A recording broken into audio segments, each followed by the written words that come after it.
friends, here is Achal Rajvanshi and we are starting our last video of chapter banking। आज हम अपनी last video of chapter banking में करेंगे।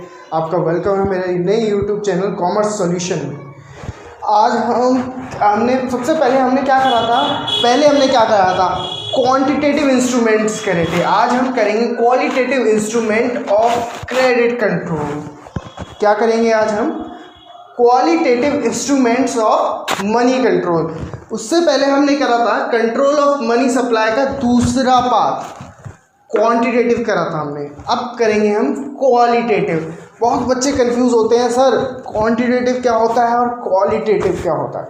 Quantitative वो होता है जो स्पेसिफिक एरिया को ना पकड़ के पूरी इकोनॉमी की मनी की सप्लाई को कंट्रोल करता है।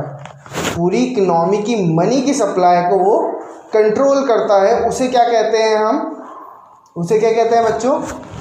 Quantitative instrument. और जो किसी भी स्पेसिफिक सेक्टर या स्पेसिफिक एरिया को लेकर चलता है वो क्या कहलाता है? Qualitative instrument. आगे फर्दर देखेंगे, आपको समझ में आ जाएगा। सबसे पहले दो चीज़ें देखते हैं यहाँ पे, एक है इन्फ्लेशन और एक है डिफ्लेशन। एक है इन्फ्लेशन और एक है डिफ्लेशन। मैंने पहले ही बताया था, एक इन्फ्लेशन एक वो सिचुएशन है जहाँ पे बहुत ज़्यादा मनी का सर्कुलेशन क्या रहता है? स्पीड अप रहता है। मनी का सर्कुलेशन बहुत ज़्यादा हाई रहता है, सही है।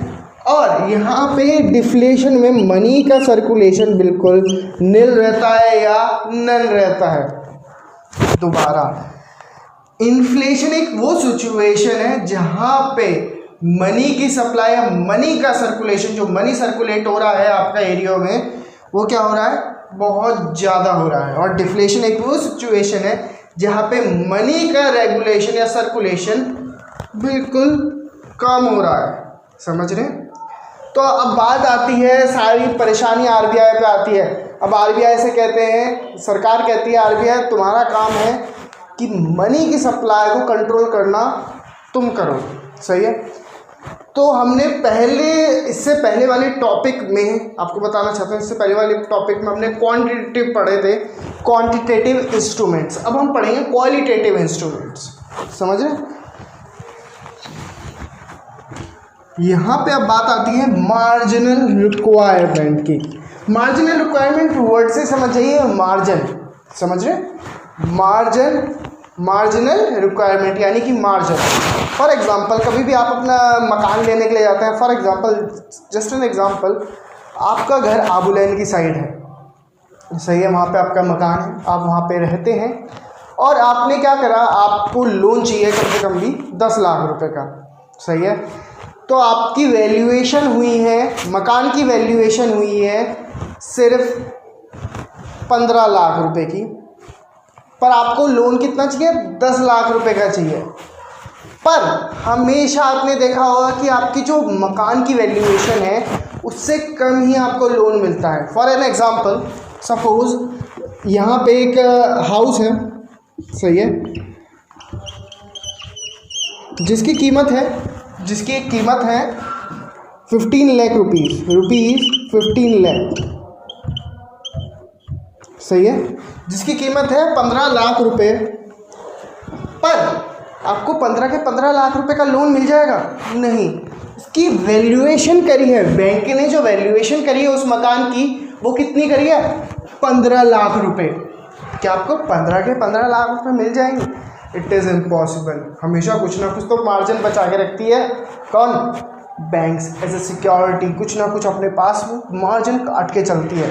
समझ रहे? अगर 15 लाख रुपए आपके मकान की वैल्यूएशन है तो आपको 8 लाख रुपए देगी, 9 लाख रुपए देगी, सही है। आपको कितने देगी? 8 लाख रुपए देगी। इसके कितने आ गए आपके पास?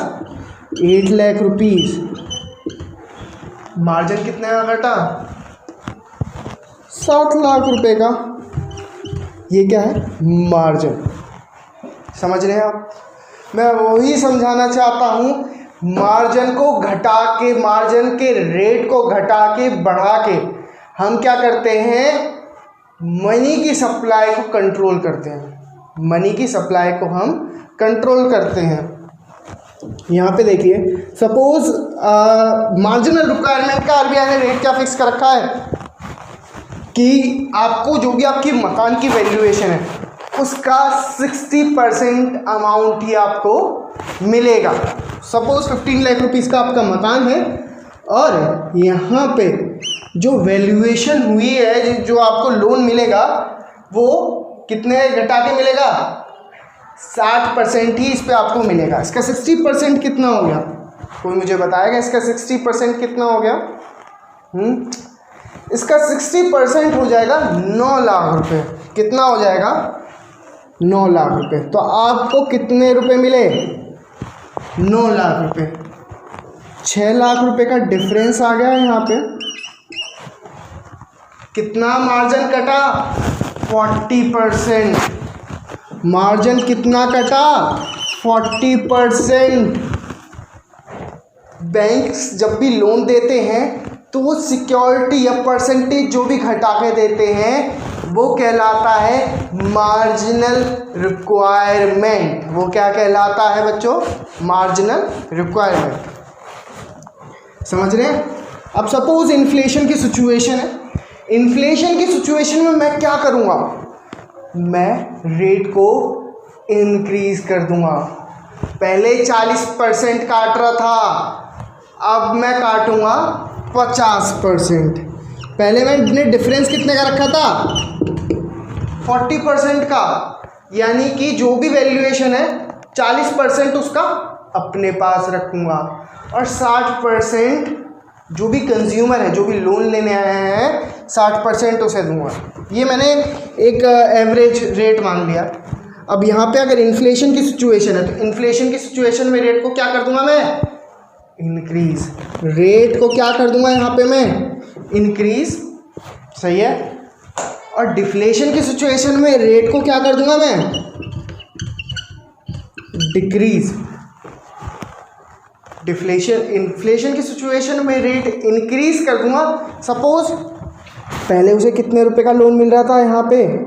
40% पे सिर्फ 9 लाख रुपए का। सही है।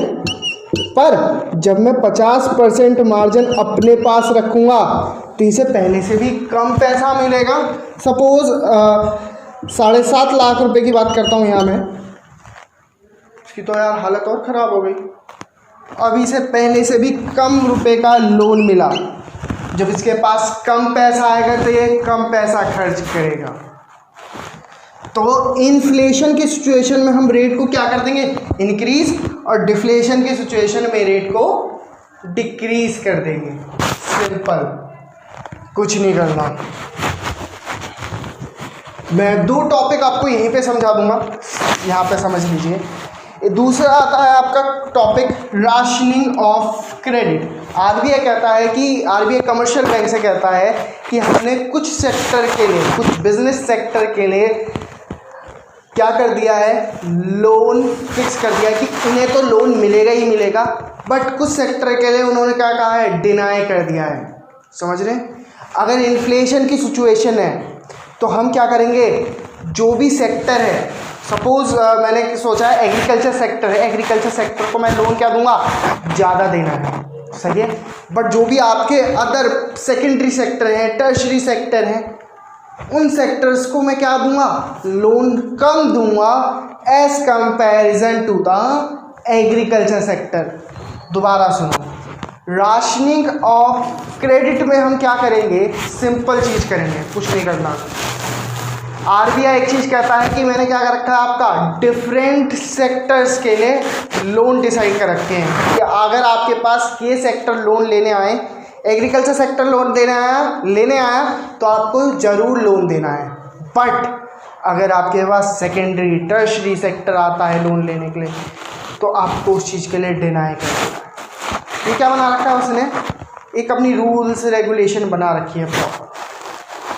समझ रहे हैं?